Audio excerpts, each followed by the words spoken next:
Olá, pessoal! Bem-vindos de volta ao nosso canal, onde mergulhamos nas histórias fascinantes que moldaram o nosso mundo. Hoje, vamos falar sobre um nome que todos conhecemos, mas cuja história é muitas vezes ofuscada por outra figura gigante da era das navegações. Estou falando de Américo Vespúcio, o homem que, de forma um tanto inesperada, deu nome a dois continentes inteiros. Como isso aconteceu? Por que as Américas não se chamam Colômbias? Fiquem comigo para desvendar esse mistério. Américo Vespúcio nasceu em Florença, na Itália, em 1454, numa família proeminente. Desde cedo, ele demonstrou uma grande paixão por astronomia, cartografia e matemática. Ele não era um marinheiro rude ou um aventureiro destemido desde o berço, como muitos imaginam.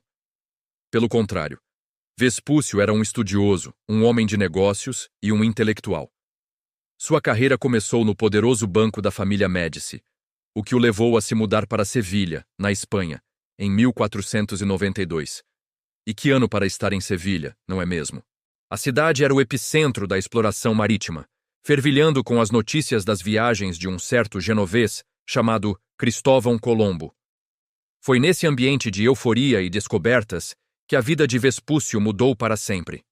Ele se envolveu no fornecimento de navios para as expedições espanholas, incluindo a segunda e a terceira viagens de Colombo. Estando tão perto da ação, é natural que a vontade de ver o mundo com os próprios olhos tenha florescido nele. Então, com mais de 40 anos, idade considerada avançada para a época, Vespúcio decidiu embarcar em suas próprias jornadas. A primeira viagem documentada de Vespúcio ocorreu em 1499, a serviço da Espanha.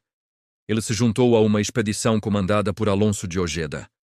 Eles seguiram uma rota semelhante à da terceira viagem de Colombo, explorando a costa do que hoje é a Venezuela e o norte do Brasil.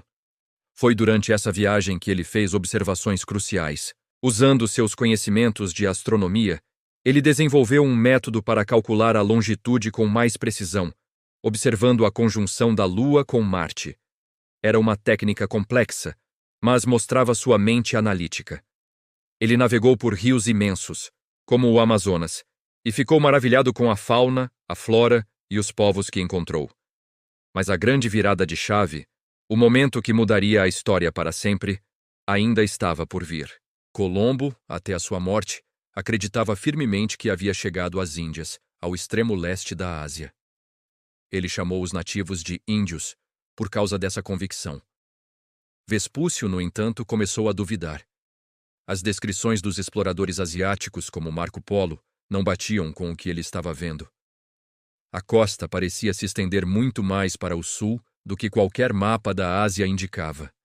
As plantas, os animais, os costumes dos povos, tudo era radicalmente diferente. A sua segunda grande viagem, desta vez a serviço de Portugal, entre 1501 e 1502, foi a que selou seu convencimento. Partindo de Lisboa, a expedição navegou para o sul ao longo da costa do Brasil, passando pelo Rio de Janeiro e chegando até a Patagônia, no sul da Argentina. Ao percorrer uma extensão tão vasta de terra, Vespúcio não teve mais dúvidas.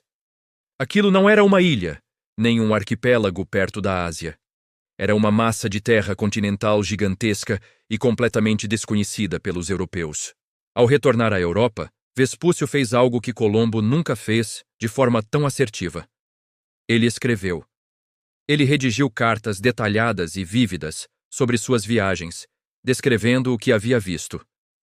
Duas dessas cartas, Mundos Novos, Novo Mundo, e a Carta a Soderini, se tornaram best-sellers na Europa. Elas foram impressas e traduzidas para várias línguas, espalhando-se como fogo. Nelas, Vespúcio argumentava com clareza. Estas terras que descobrimos devem ser chamadas de Novo Mundo. Ele foi o primeiro a articular e popularizar a ideia de que um quarto continente havia sido encontrado, separado da Europa, da África e da Ásia. A popularidade de seus escritos foi imensa. Enquanto os diários de Colombo eram, em grande parte, relatórios formais para os reis da Espanha, as cartas de Vespúcio eram cativantes, feitas para o grande público. Ele pintava um quadro de um paraíso exótico, cheio de maravilhas e povos singulares. Foi essa habilidade de comunicação que o tornou uma celebridade. E então, chegamos ao momento decisivo do batismo. Em 1507, um cartógrafo alemão chamado Martin Waldseemüller estava trabalhando em um grande projeto, criar um novo mapa mundi que incluísse as terras recém-descobertas. Ele tinha lido as cartas de Vespúcio e ficou completamente convencido por seus argumentos. Como uma forma de homenagem ao homem que, em sua visão, havia revelado a existência do Novo Mundo, Waldseemüller tomou uma decisão ousada. No seu mapa, ele inscreveu o nome América sobre a massa de terra do Sul, a parte que Vespúcio havia explorado extensivamente. Por que América e não Américo? Porque os continentes conhecidos, Europa, Ásia e África, tinham nomes femininos em latim. Então, ele latinizou o primeiro nome de Américo, Américus, para a forma feminina América. A princípio, o nome se aplicava apenas à América do Sul, mas o mapa de Waldseemüller foi um sucesso estrondoso, copiado e distribuído por toda a Europa. Logo, outros cartógrafos como Gerardus Mercator começaram a usar o nome América para se referir tanto à parte sul quanto à parte norte do continente. E assim, o nome pegou. É importante notar que o próprio Vespúcio provavelmente não teve nada a ver com essa nomeação. Não há evidências de que ele tenha pedido ou feito campanha para que o continente levasse seu nome. Foi uma decisão de um cartógrafo admirado que se espalhou organicamente. Nos anos seguintes, a Espanha tentou resistir, referindo-se oficialmente às suas possessões como as Índias Ocidentais. Mas era tarde demais. O nome América já estava consagrado na mente do povo e nos mapas do mundo. Américo Vespúcio continuou sua carreira na Espanha, onde foi nomeado Piloto Maior em 1508. Era um cargo de enorme prestígio, responsável por treinar e licenciar todos os pilotos que navegavam para o Novo Mundo, além de compilar todos os dados cartográficos que eles traziam. Ele se tornou o guardião oficial do conhecimento geográfico espanhol. Ele faleceu em Sevilha, em 1512, reconhecido como uma das maiores autoridades em navegação de seu tempo. Então, qual é o legado de Américo Vespúcio? Ele foi um usurpador que roubou a glória de Colombo? A maioria dos historiadores hoje diria que não. Colombo foi um navegador genial que abriu o caminho, que teve a coragem de cruzar o Atlântico desconhecido. Sua façanha é inegável e monumental. Mas foi Vespúcio, o intelectual, o observador e o comunicador, quem realmente entendeu e explicou ao mundo a verdadeira natureza daquela descoberta. Ele não descobriu a América no sentido de ser o primeiro europeu a pisar nela, mas ele a descobriu conceitualmente. Ele deu sentido ao achado de Colombo.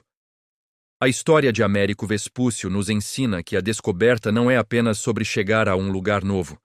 É também sobre entender, interpretar e comunicar o que se encontrou. Sem a mente analítica e as palavras eloquentes de Vespúcio, talvez hoje vivêssemos em um continente com um nome completamente diferente. Uma reviravolta do destino, impulsionada pelo poder da observação e da comunicação. E aí, o que acharam dessa história? Vocês já sabiam por que nosso continente se chama América? Deixem seus comentários aqui embaixo. Eu adoro ler a opinião de vocês. Se gostaram do vídeo, não se esqueçam de deixar aquele like, se inscrever no canal e ativar o sininho para não perder nossas próximas viagens pela história. Muito obrigado por assistirem e até a próxima.